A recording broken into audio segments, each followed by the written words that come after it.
Aldi is undoubtedly one of the biggest discount supermarkets, with over 12,000 stores in over 20 countries. Most think two brothers founded Aldi and Lidl, but that's a myth. Even with their identical name, Aldi's huge global empire forced the brand to split into two companies, half owned by one and half owned by the other. Even more interesting is that Aldi announced its plans to acquire hundreds of supermarkets, including Winn-Dixie and Harvey's, in Florida and other southeastern states. But how did the company become so big? What were the sacrifices made? And where does Aldi stand today? Let's find out.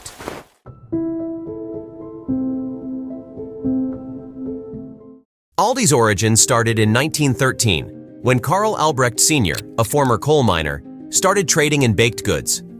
Seeing the opportunity for profit, his wife, Anna Albrecht, opened a small store in Essen, Western Germany, which used to be one of the most significant industrial hubs. It was 1919 when they bought a new property nearby and decided to open the store, which changed everything. It was such a popular decision that the New York Times got their attention. When Karl Albrecht got sick with emphysema and couldn't work anymore, Anna, his wife, handled the store to support her family. Anna and Karl Albrecht had two sons named Karl and Theo. After serving in World War II and successfully returning, they decided to take over their family business. Back in the war, they saw things that a regular person would not even be able to handle. The Allied troops took Theo as a prisoner of war, while Karl was wounded and then captured. However, the brothers took over their family business and started franchising it. In 1948, they already had 4 trading stores under the family name of Albrecht.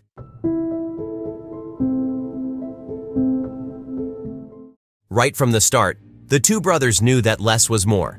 Their focus was solely profit-based, and the aftermath of the World War changed everything. The brothers applied this principle to everything, from their capital and size of stores to personnel, and kept growing their current stores slowly. Instead of going heavy from the start, they took their time and slowly made their trading business thrive. And by 1954, the two brothers opened 77 stores due to their profitability. At that time, the below-average price model worked the best. Hence, Aldi was able to dominate the supermarket industry in Germany, slowly started spreading across Europe. But interestingly enough, the two brothers had been studying the market since that day, and they developed a vision that was far more valuable than any other supermarket of that era. They started selling non-perishable or evergreen items that were in high demand. Moreover, they wanted to spend money on something other than advertising or inventory that wouldn't sell. Aldi was also one of the first supermarkets to introduce self-service grocery, which was introduced in the mid-1950s. While most markets provided behind-the-scenes service, Aldi decided to add a whole new experience for the people. According to Karl, they wanted the stores to be like other outlets while providing a broader range of hot-selling groceries. However, they needed to realize that a narrow range of products would also sell successfully, so they decided to go for the later model. The two brothers started selling limited supermarket stuff, but it was very high in demand. What happened was that their expenses remained low and their prices were high. This insight was one of the reasons why Aldi became huge at such a time.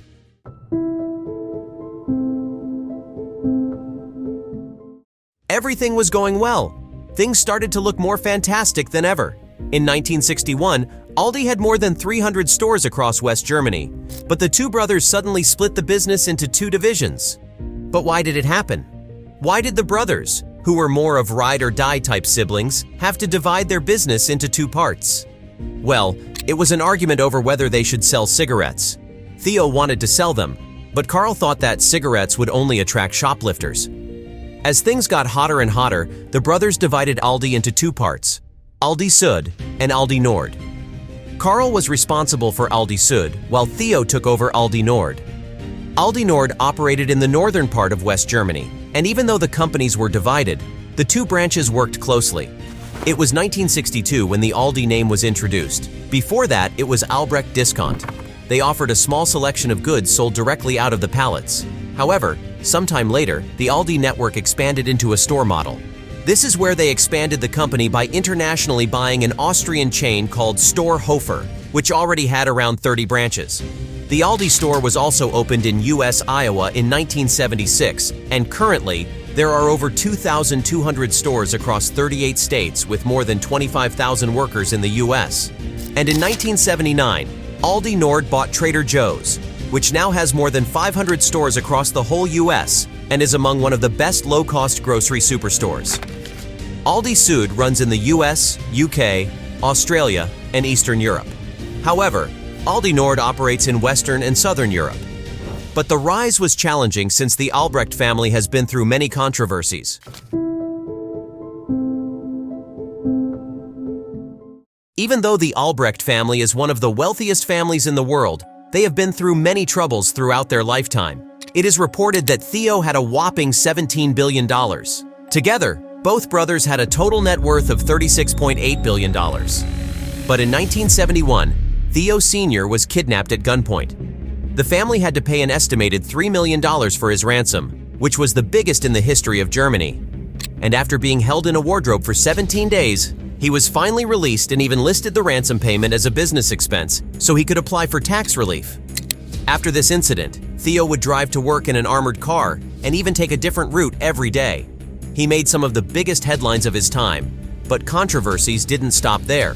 In September 2020, one of Theo's grandchildren even filed a criminal complaint against his mother, two sisters, and their lawyers, accusing them of embezzling millions of euros. So it's safe to say the Albrecht family had its fair share of trouble, but mainly at Theo's side. But what about today? Who handles the store and what is modern Aldi like?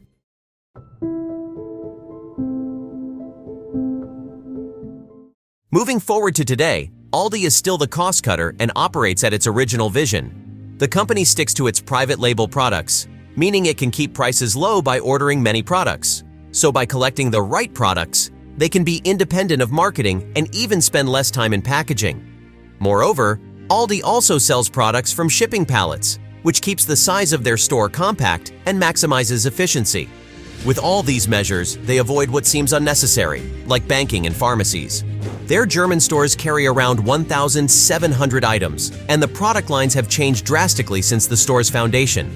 In 1984, Aldi Süd started selling fridges to the store, which also allowed it to sell a more extensive range of products, and that's when they began offering fresh fruit and vegetables. However, organic and low-fat products were introduced in the early 2000s. The point here is that modern Aldi has changed, and it's still changing with time. The store owners understand market trends and introduce products that are highly selling to this date. The companies have also won awards due to their excellent service and management. But what about the future vision of Aldi? Where does the company want to go from its massive success?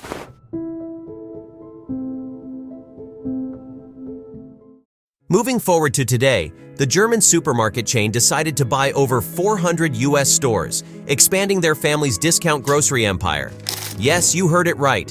Aldi is buying 400 Winn-Dixie and Harvey's grocery stores in Southeast America and wants to expand its reach in the United States.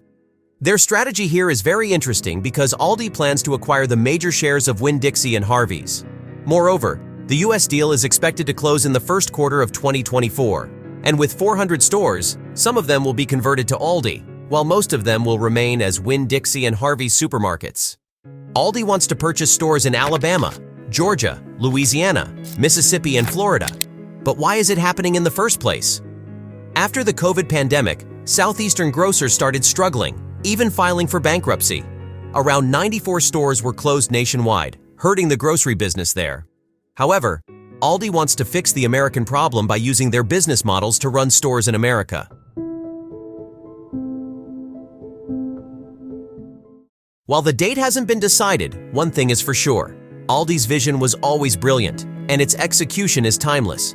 Every day, with over 12,000 stores worldwide, the company is thriving and running at an even better pace than the founding brothers thought.